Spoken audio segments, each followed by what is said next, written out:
ಅಹಿಂಸಾ ಮೂಲ ಪರಮಧರ್ಮಂ ಜೈನಂ ಜಗತಿ ಪೂಜಿತೆ. ಎಲ್ಲರಿಗೂ ಜೈ ಜಿನೇಂದ್ರಗಳು ಹಾಗೂ ನನ್ನ ನಮಸ್ಕಾರಗಳು. ನಾನು ನಿಮ್ಮ ಸಂದೀಪ್ ಬಿಂಗ್. ನಾನು ರಾಜಸ್ಥಾನದ ಪ್ರವಾಸದಲ್ಲಿದ್ದೆ. ಇವತ್ತಿನ ದಿನ ರಾಜಸ್ಥಾನ ರಾಜ್ಯದ ಕರೋಲಿ ಜಿಲ್ಲೆಯ ಶ್ರೀ ಮಹರ್ಷಿ ಅತಿಶಯ ಕ್ಷೇತ್ರಕ್ಕೆ ನಾನಿವತ್ತು ಬಂದಿದ್ದೇನೆ. ಕೆಲವು ದಿನಗಳ ಹಿಂದೆ ಪೂಜ್ಯ ಗುರುಗಳವರು ಆದೇಶದ ಮೇರೆಗೆ ನಾನು ಜೈನ ಧರ್ಮದ ಸ್ವಾಧ್ಯಾಯನ ಮಾಡ್ತಿರುತ್ತೇನೆ. ಆ ಸ್ವಾಧ್ಯಾಯದಲ್ಲಿ ಶ್ರೀ ಮಹರ್ಷಿ ಅತಿಶಯ ಕ್ಷೇತ್ರದ ಬಗ್ಗೆ ಧಾರ್ಮಿಕ ಕಥೆಯನ್ನು ನಾನು ಓದಿರುತ್ತೇನೆ. ಓದಿದ ನಂತರ ನಾನು ಆದಷ್ಟು ಬೇಗ ರಾಜಸ್ಥಾನದಲ್ಲಿರುವ ಶ್ರೀ ಮಹಾವೀರ್ಜಿ ಕ್ಷೇತ್ರಕ್ಕೆ ನಾನು ಹೋಗಬೇಕು, ಜಿನಮಂದಿರದ ದರ್ಶನವನ್ನು ಮಾಡಬೇಕು, ಭಗವಾನ್ ಶ್ರೀ ಮಹಾವೀರ್ ತೀರ್ಥಂಕರ ದರ್ಶನವನ್ನು ಮಾಡಬೇಕೆಂಬ ಭಾವನೆಯನ್ನು ಮಾಡಿರ್ತೇನೆ. ಆ ಭಾವನೆ ಇಷ್ಟು ಬೇಗ ಈ ಜಿನಮಂದಿರಕ್ಕೆ ಕರೆದುಕೊಂಡು ಬರುತ್ತೆ ಅಂತ ನಾನು ಅಂದ್ಕೊಂಡಿದ್ದಿಲ್ಲ. ಇವತ್ತಿನ ದಿವಸ ಈ ವಿಡಿಯೋ ಮಾಡಿರುವ ಉದ್ದೇಶ ಏನಂತಂದ್ರೆ, ಶ್ರೀ ಮಹಾವೀರ್ಜಿ ಅತಿಶಯ ಕ್ಷೇತ್ರದಲ್ಲಿ ಹಲವಾರು ದೇವಾಲಯಗಳಿವೆ, ಹಲವಾರು ಜಿನಮಂದಿರಗಳಿವೆ. ಆ ಹಲವಾರು ಜಿನಮಂದಿರಗಳಲ್ಲಿ ಶ್ರೀ ಮಹಾವೀರ್ಜಿ ಜಿನಮಂದಿರ ಅತ್ಯಂತ ಪ್ರಾಚೀನ ಹಾಗೂ ಪ್ರಭಾವ ಜಿನಾಲಯ. ಅದಕ್ಕೆ ಧಾರ್ಮಿಕ ಹಿನ್ನೆಲೆಯೂ ಕೂಡ ಒಂದು ಕಥೆಯ ಮುಖಾಂತರ ನಾನು ನಿಮ್ಮಲ್ಲಿ ತಿಳಿಸಲು ಒಂದು ಪ್ರಯತ್ನವನ್ನು ಮಾಡ್ತೇನೆ. ಎಲ್ಲ ಏನಾದರೂ ತಪ್ಪಾದರೆ ತಾವು ಕ್ಷಮಿಸಬೇಕಾಗಿ ವಿನಂತಿಸಿಕೊಳ್ಳುತ್ತಾ ಆ ಒಂದು ಧಾರ್ಮಿಕ ಕಥೆಯನ್ನು ಸಣ್ಣ ಸಂಕ್ಷಿಪ್ತ ರೂಪದಲ್ಲಿ ಒಂದು ಕಥೆಯ ಮುಖಾಂತರ ತಮಗೆ ಹೇಳಲಿಕ್ಕೆ ಒಂದು ಇಚ್ಛೆ ಪಡಿಸ್ತೇನೆ, ಪ್ರಯತ್ನವನ್ನು ಮಾಡ್ತೇನೆ. ಸುಮಾರು 400 ವರ್ಷಗಳ ಹಿಂದೆ ಕೃಪಾದಾಸ್ ಎಂಬ ಗೊಲ್ಲ ಇರ್ತಾನೆ. ಗೊಲ್ಲ ಅಂತಂದರೆ ಅವನ ಹತ್ರ ಒಂದು ಆಕಳ ಇರುತ್ತೆ. ಆ ಆಕಳವೇ ಅವನಿಗೆ ಮೂಲ ಆದಾಯ. ಅಂದರೆ ಪ್ರತಿನಿತ್ಯವೂ ಆ ಆಕಳನ್ನು ಹೊಲಕ್ಕೆ ಕರೆದುಕೊಂಡು ಹೋಗಿ ಪ್ರತಿನಿತ್ಯವೂ ಅವನು ಆ ಆಕಳನ್ನು ಕಾಡಿಗೆ ಕರ್ಕೊಂಡು ಹೋಗಿ ಮೇಯಿಸಿ ಸಂಜೆ ಬಂದು ಹಾಲನ್ನು ತೆಗೆದು ಹಾಲಿನಿಂದ ತುಪ್ಪ, ಬೆಣ್ಣೆ, ಮೊಸರನ್ನು ಮಾಡಿ ತನ್ನ ಸಂಸಾರವನ್ನು ನಡೆಸ್ತಿರ್ತಾನೆ ಕೃಪಾದಾಸ್ ಎಂಬ ಗೊಲ್ಲ.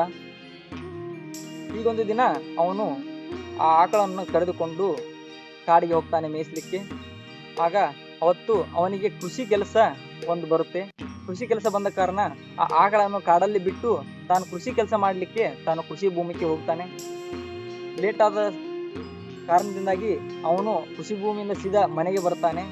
ಆಕಳು ತಾನು ಕಾಡಲ್ಲಿ ಮೇಯ್ದು ಇಡೀ ಸಂಜೆಯಲ್ಲಿ ತಾನು ಒಂದು ಗುಡ್ಡದ ಮೇಲೆ ಹೋಗಿ ತನ್ನ ಹಾಲನ್ನು ಆ ಗುಡ್ಡಕ್ಕೆ ಬೀಳಿಸಿ ಸಂಜೆ ಮನೆಗೆ ಬರುತ್ತೆ.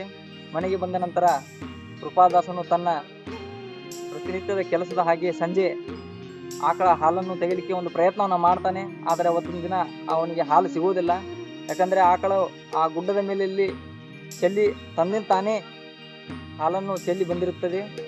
ಆಗ ಅವನು ಯೋಚಿಸುತ್ತಾನೆ, ಇಂದು ಹಾಲು ಬಂದಿಲ್ಲ ಅಂದರೆ ನಾಳೆ ಸಂಸಾರ ಮಾಡುವುದಾದರೂ ಹೇಗೆ?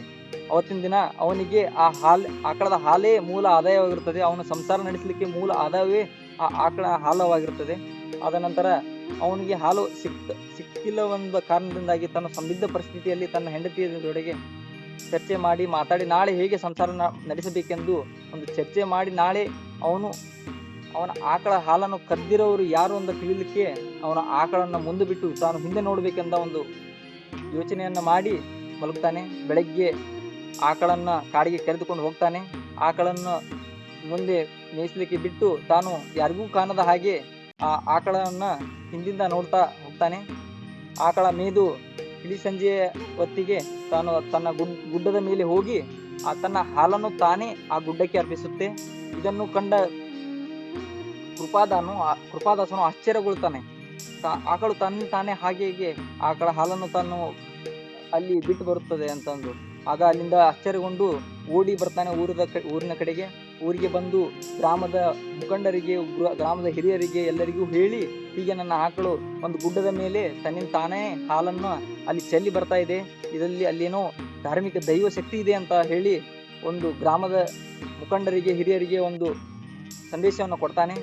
ಮರುದಿನ ಆ ಶಕ್ತಿಯನ್ನು ಯಾವ ಶಕ್ತಿ ಇದೆ ಅಂತ ತಿಳಿಯಲು ಬೆಳಗ್ಗೆ ಎಲ್ಲ ಗ್ರಾಮದ ಹಿರಿಯರು, ಮುಖಂಡರು ಸಲಿಕೆ ಗುದ್ಲಿಯನ್ನು ತೆಗೆದುಕೊಂಡು ಆ ಗುಡ್ಡದ ಮೇಲೆ ಹೋಗ್ತಾರೆ. ಎಲ್ಲದ ಗುಡ್ಡಕ್ಕೆ ನಮಸ್ಕಾರ ಮಾಡಿ ಅಲ್ಲಿಂದ ತೆಗಿಲಿಕ್ಕೆ ಆರಂಭವನ್ನು ಮಾಡ್ತಾರೆ. 1 ದಿವಸ ತೆಗಿತಾರೆ, 2 ದಿವಸ ತೆಗಿತಾರೆ, 3 ದಿವಸ ತೆಗಿತಾರೆ. 3 ದಿವಸ ತೆಗೆದ ನಂತರ ಕೃಪಾದಾಸ್ ಹೇಳಿದ್ದು ಸುಳ್ಳು, ಇದು ಯಾವುದೇ ತರಹದ ದೈವ ಶಕ್ತಿ ಇಲ್ಲ ಇಲ್ಲಿ ಅಂತ ಹೇಳಿ ತಿಳಿದುಕೊಂಡು ಎಲ್ಲ ಗ್ರಾಮಸ್ಥರು ತಮ್ಮ ಊರಿನ ಕಡೆಗೆ ಹೋಗ್ತಾರೆ. ಆದರೆ ಕೃಪಾದಾಸನು ನಾನು ನೋಡಿದ್ದು ಸತ್ಯ ಎಂದು ಪ್ರಭಾವ ಮಾಡಿ ತಾನು ಆ ಗುಂಡಿಯನ್ನು ತೆಗೆಯಲು ಪ್ರಯತ್ನವನ್ನು ಮುಂದುವರಿಸ್ತಾನೆ. 4ನೇ ದಿನ ಗ್ರಾಮಸ್ಥರು ಯಾರು ಬರಲಿದ ಕಾರಣದಿಂದಾಗಿ ತನ್ನ ಮನೆಯವರನ್ನ ಕರೆದುಕೊಂಡು ಹೋಗಿ ಆ ಕೃಪಾದಾಸನು ತನ್ನ ಗುಂಡಿಯನ್ನು ತೆಗೆಯಲಿಕ್ಕೆ ಪ್ರಾರಂಭ ಮಾಡ್ತಾನೆ. ನಾಲ್ಕನೇ ದಿನ ಇಡೀ ಸಂಜೆಯ ಹೊತ್ತಿಗೆ ಅಲ್ಲಿಂದ ಒಂದು ಶಬ್ದ ಕೇಳುತ್ತೆ. ಆ ಶಬ್ದ ಕೇಳಿದ ನಂತರ ಕೃಪಾದಾಸ್ ಹಾಗೂ ಅವನ ಕುಟುಂಬ ಸಮೇತದ ಎಲ್ಲರೂ ಸಲಿಕೆ ಗುದ್ದಲಿಯನ್ನು ಬಿಟ್ಟು ತಮ್ಮ ಕೈಯಿಂದ ಮಣ್ಣನ್ನು ತೆಗೆಯಲಿಕ್ಕೆ ಪ್ರಯತ್ನವನ್ನ ಮಾಡ್ತಾರೆ. 5ನೇ ದಿನ ಒಂದು ಮೂರ್ತಿ ಸಿಗುತ್ತೆ. ಆ ಮೂರ್ತಿಯೇ ಭಗವಾನ್ ಶ್ರೀ ಮಹಾವೀರ್ಜಿ ಅವರದ್ದು. ಅವನಿಗೆ ತಿಳಿದಿರುವುದಿಲ್ಲ ಇದು ಜೈನ ಧರ್ಮದ 24ನೇ ತೀರ್ಥಂಕರ ಮಹಾವೀರ ಭಗವಾನರದೆಂದು ಅವನು ಅಲ್ಲಿ ಇಟ್ಟು ಅದಕ್ಕೆ ತನ್ನ ಆಕಳಿನ ಹಾಲನ್ನು ಹಾಕಿ ಸಂಜೆ ತುಪ್ಪದ ದೀಪವನ್ನು ಹಚ್ಚಿ ಬೆಳೆಸುತ್ತಿರ್ತಾನೆ. ಹೀಗೆ ಗ್ರಾಮದ ಎಲ್ಲ ಕಡೆಗೂ ಇದು ಒಂದು ವಿಷಯ ಹೊರಡ್ತದೆ. ಹೀಗೆ ಒಂದು ಮೂರ್ತಿ ಸಿಕ್ಕಿದೆ ಅಂತಂದು ಅಲ್ಲಿನ ಜೈನ ಶ್ರಾವಕರು ಹೋಗಿ ಇದು ಜೈನ ಧರ್ಮದ 24ನೇ ತೀರ್ಥಂಕರ ಶ್ರೀ ಮಹಾವೀರ್ಜಿ ಅವರದ್ದು, ಇದಕ್ಕೆ ಒಂದು ಜಿನಮಂದಿರ ಕಟ್ಟಿಸ್ಬೇಕಂತಂದ ಎಲ್ಲ ಜೈನ ಶ್ರಾವಕರು ಮುಂದಾಗ್ತಾರೆ. ಆಗ ಎಲ್ಲರೂ ಒಂದು ಜಿನಮಂದಿರ ಕಟ್ಟಲಿಕ್ಕೆ ಒಂದು ಪ್ರಯತ್ನವನ್ನ ಮಾಡುತ್ತಾ ಆ ಪ್ರತಿಮೆಯನ್ನ ಊರಿನ ಕಡೆಗೆ ತೆಗೆದುಕೊಂಡು ಬರಲು ಒಂದು ಪ್ರಯತ್ನವನ್ನ ಮಾಡ್ತಾರೆ. ಹಾಗೆ ಅವತ್ತಿನ ದಿನ ಎಲ್ಲರೂ ಶ್ರಾವಕರು ಹೋಗಿ ಆ ಪ್ರತಿಮೆಯನ್ನು ಎತ್ತಲಿಕ್ಕೆ ಒಂದು ಪ್ರಯತ್ನ ಮಾಡಿದರೆ ಆ ಪ್ರತಿಮೆಯು 1 ಇಂಚು ಕೂಡ ಅಲ್ಲಿಂದ ಅಳಗಾಡುವುದಿಲ್ಲ.